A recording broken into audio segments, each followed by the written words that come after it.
I'm going to move on to Jeffrey because it's very much linked. We can come back after that because this point about competencies and capacities, Jeffrey's baby. So Jeffrey, can you speak about it? Yeah, I'd just like to thank you all for setting up the stage for me. Just talk of competencies, I just go nicely into the whole thing. We talk about local agenda 21 quite a lot, and I'm supposed to represent public participation. But really the key word here is partnership. If you get the partnership right, then the others can do your strategic work, drafting good laws, and you don't have to look at the longkans anymore. The longkans and all, perhaps even the councillors don't need to look after it. It is the civil servants supposed to look after it. But when they can't handle it, the councillors get involved, the others get involved, sometimes you drag in the MP as well. That's a waste of time. Now what I want to say is, we residents and NGOs, and residents especially, we want to be active role players. And what we are fighting for is we want sustainable development. And Local Agenda 21 is a weapon, a tool that is underutilized. The only trouble is, a lot of people say, oh, PJ is doing well, we've got a lot of LA21 programs. But those programs do not involve public participation. What we are asking for is empower us so that we can come in to help the Selangor state government. Now for LA21, the structure is very wrong. Right now, it is under staff, and worst of all, under the planning department in some places, and that is thoroughly wrong. We are having a problem right now. As we gazette the forest, we left out an Islamic school. Because they keep telling us it's Islamic school, reserved for that. So it's logical for us to leave it out. Once we got the forest gazetted, they come and announce that this is a housing estate. And they have sold out all the houses even before they put up the hoardings. Up till today, we have not got the chronology of events yet. So it's not easy for us to work on the ground if the civil servants don't cooperate. But the thing is, the civil servants sometimes have so many things to do. But for us, we have got to focus. We can keep on after the civil servants until they give it to us. So what I'm saying is, get us on board and get a bigger army to tackle all the varied problems. But you only come back to us and look at the problem when we need empowerment, when we need to actually get some of them to give us some information. And then we can progress very much better. We have spoken this to the Menteri Besar. He has agreed to have Local Agenda 21 to be a bit more strengthened. And today we spoke to Ronnie Liu, and we also forced him to say that her timeline is going. We have spoken to a lot of councillors, and we're working closely with the councillors as well. But this is the first time we're addressing the ADUNs. If the ADUNs could give us the backing on that, maybe at the State Assembly, to pass a motion to say that we must strengthen this, then I think we will be able to actually cooperate quite a lot. A lot of councillors have trouble with budgeting. This is where we can get some academics to come in and help set up the budgets for next year for all the councillors in sequence with what they have for their constituency.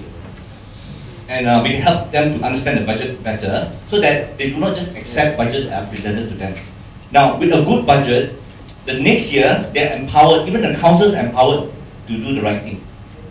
One of the things about Local Agenda 21 is we don't spend enough money in capacity building. And as a result, when the local elections come, we may have a lot of problems. When we still have a lot of voters that are not knowing what is going on around there. And then when it comes to election, they'll be just open for the persuasion of the day. So I think that would be dangerous as well. So while we are debating about local council election, it is time for us now to divert resources. And there are resources. We look at the MPPJ budget, it's quite a big amount, but it's all for events. Let's bring it up with capacity building. And I think if we get this empowerment, it will be a great team. That means the councillors, the ADUNs, will be able to get a good intellectual resource and dedicated because we are focused on the area that we are in. And then for us NGOs, what we will do is we will try to replicate the system and we will try to move over to some of the smaller constituencies, Ulu Selangor, Ulu Langat, whatever, to help to spread the message. But I think we need empowerment, and this is where the exchange comes in. Last time, we were nobody in the State Assembly that's empowered. Now that we have empowered you all, please come and empower us so that we can help you out. Thank you. Okay, thank you. So any comments on this LA21? Has there been any resolution or motion passed in Penang or Selangor on supporting LA21? Because I think the mechanics has been asking the state government to institutionalize it better, more effectively under his offices or under the YDP or mayor's office. That was the demand.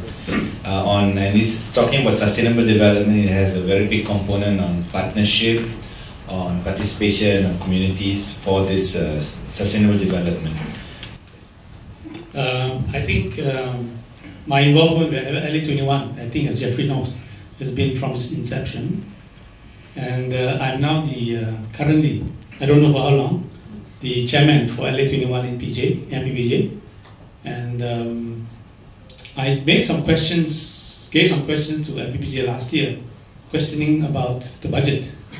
Because I was told that I had a budget of about 6, 7, 8 figures that I have not seen the details.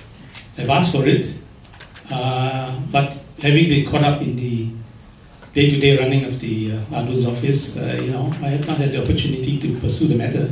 But now that you remind me, I definitely will. Because, there is substantial amount of money to be used for LA21 activities. But like you say also, we find that most of the activities are more social events and so on. I think the empowerment of the people is very crucial. First of all, I think what you must, as a committee, your committee, should do to educate the populace is that they should be made known what are the roles of the different categories of layers of government. What are the Adun supposed to do, what are the MPs supposed to do, what are the councillors supposed to do. But LA21 is there, but it's not being publicized and communicated well. And the program is not being made known to even Adun. In BBT, this is something that, for example, Agenda 21 is talking about participation, empowerment. Empowerment means giving information, to declassify information. I think this is very important. I don't like us, unfortunately, inheriting legacy of EM for 50 years. We tend to be reactive, reactive to complaints and demands from the rakyat. I think this is not good. So we have got to restructure, and the way to restructure is to have a smart partnership with resident association, with communities. So what I've been talking since 2008 is that bottom-up budgeting, grassroots budgeting at 2 levels. One level at PBT levels. Communities, RAs must be proactive in putting up their demand. I've said this in the day one, in 2008. I passed it clearly to Menteri Besar that this sort of process must be done. Two-way communication, so that we are proactive in understanding the needs of communities through PBT and needs of communities through land office. So I think the Agenda 21 must look into bottom-up budgeting, grassroots budgeting, so that we are proactive, not reactive, in fulfilling our services to the right. Okay, I think that's a good summary. Okay.